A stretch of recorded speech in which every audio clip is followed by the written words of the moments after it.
Welcome back to the channel. This week we're going to build a budget PC for creatives, for photographers, videographers, or gamers. This is a powerful PC for under 400 bucks, euros or dollars. If you like to learn and be inspired, join me on a quest of creativity, explore film, alternative processes and digital.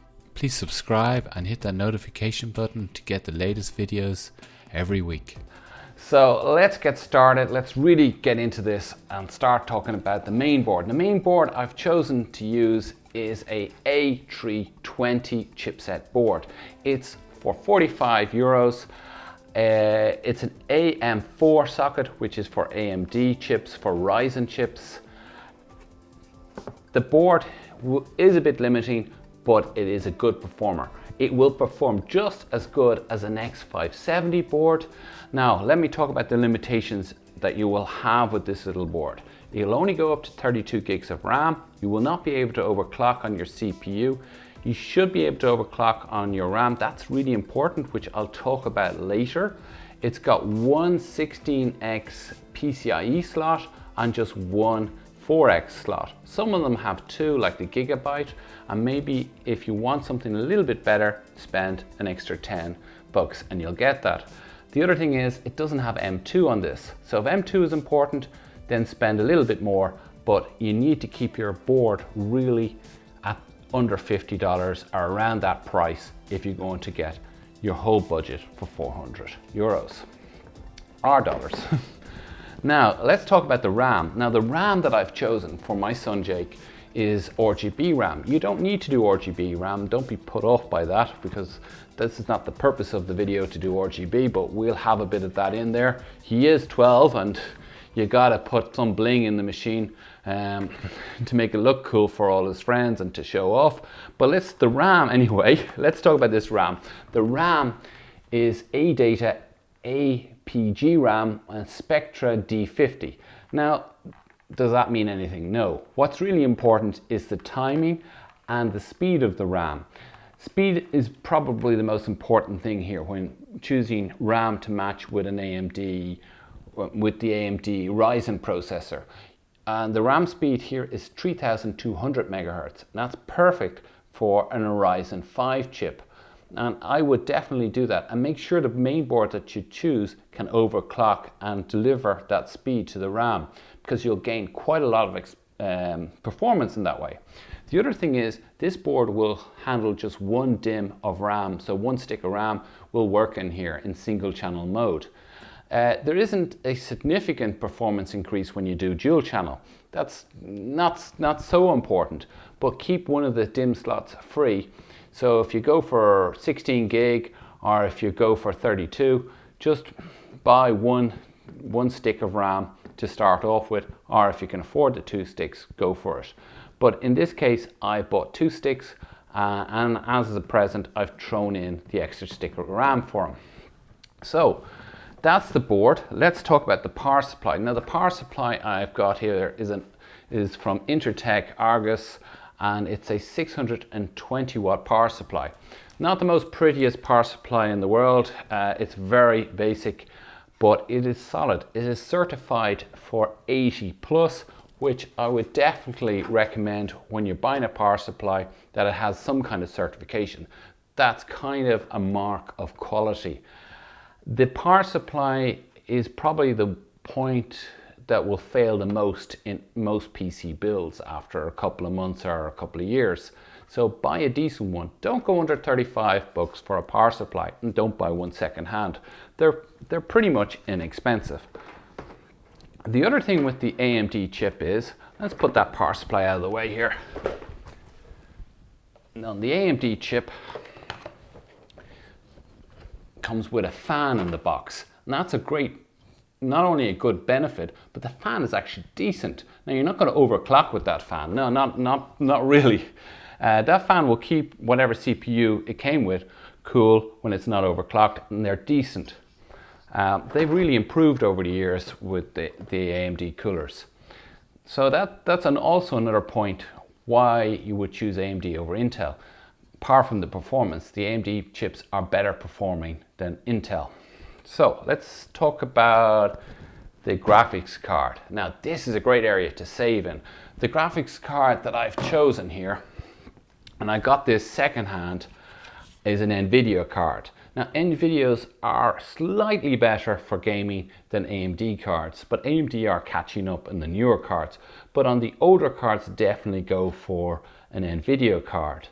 Now the Nvidia card I have here is the 970 GTX. Now that's a couple of years old, but if you go and buy a 1050 Ti card, this card will actually beat it. It'll actually knock its socks off. If you go to userbench.com, you can compare different graphics cards, and that's a good way when you're looking for a second-hand card. So the 970 or the 980 are great cards to pick up at a great price, and they perform really well. Now when you buy a second-hand card, make sure that it's in good condition and it's not being used for mining and it's not full of dust and it doesn't look like it's abused. This card looks absolutely perfect. It's perfectly clean, the heatsink is well solid, and it doesn't look like it's abused. Now the other thing about when you buy a second-hand video card is to get the box that it comes with it. The reason why is if you want to sell that in a couple of months' time, when you get, you discover you like gaming or you need a bit more power, you can just put the card back in the box, put it back on the internet and get your money back. You might lose 10 or 20 bucks. What the heck? You had it for a couple of months and you know what you're looking for and what way to go. So it's a great way to start when building a budget PC. Don't buy a second-hand motherboard. You could buy a second-hand CPU. We're going to talk about that CPU just now. The CPU that I've chosen isn't second-hand. I actually got that at a great deal. I got this for 150 euros. It's a 2600. So a 2600 chip with the fan, and that's a 6-core processor. I was going to go for a 3100 chip for 120 euros, but that's a better performer. It is the last generation before the 3000, and that's a good way also to save money, is to look at the 2000 series of AMD chips. While we have the 5000 chip that has been released in the last couple of months, now if you want to go down that route or want that compatibility, you'll need to upgrade your motherboard or buy a motherboard like a B450. Now that will cost you double the price of this motherboard. So that's out of this budget. But you certainly could put in a 3600X into this board without any problems. Now the little board will only handle, I wouldn't recommend putting in like a really beefy CPU like that takes 105 watts. I take a CPU that does 65 watts TDP. That's a good place to go for, because the power handling on those little boards are not designed for those big chips. They're designed for 6-core chips. So that's what I would stick to. So you've definitely got the possibility to go to a 3600X at some point. And then when you've gone to that point and you say, hey, okay, I want to go a bit further, you just swap out the board. And that's a great thing when you build your own PC, that you can switch and change all the components as you want. Now, one thing about the main board is it doesn't have Wi-Fi or Bluetooth built in. Those boards are going to go up to 80 euros or $80. And what you can do for that is, if you need Wi-Fi, you can get one of these Wi-Fi cards for about 10 bucks, and you just stick that into your slot. So let's talk about the case.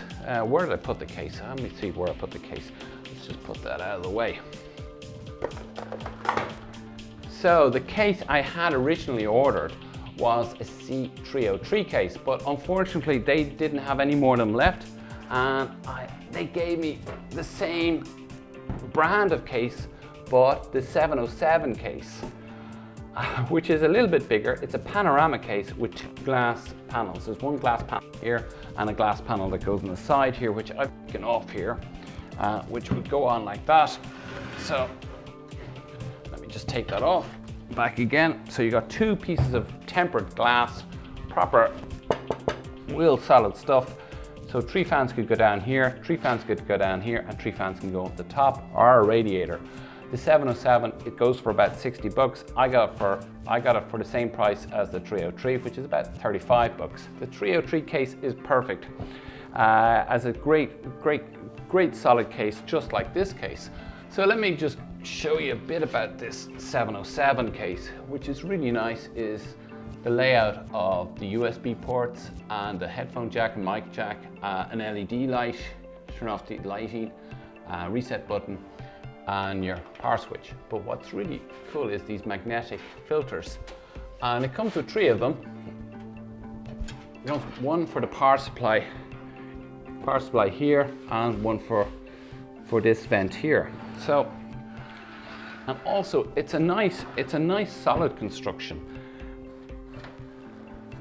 So I would definitely recommend these Intertech cases. I'm pretty impressed. I didn't expect such a budget case to be actually quite good. I have the NXT case, which I built with my Hackintosh, which is a lovely case. But to be honest, I would be more than happy with this case. I have to say it's really great. The power supply will go in here, vertically mounted. One thing you won't be able to do is if you want to mount your CPU or your GPU, sorry, in a vertical position to show it off. You can't do that on this board, on this case. But hey, we're building a budget PC, and I reckon this is going to look pretty sharp when it's finished. So I'm going to get building this now.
We're using this tool called userbench.com, and this we run on the machine, and it compares other results from other machines that are out there, and our machine, which we've built for under $400 with a video card that cost us €80, the gaming has come back at 49%. Now that doesn't mean it's poor or anything, it just means that it's good for HD gaming.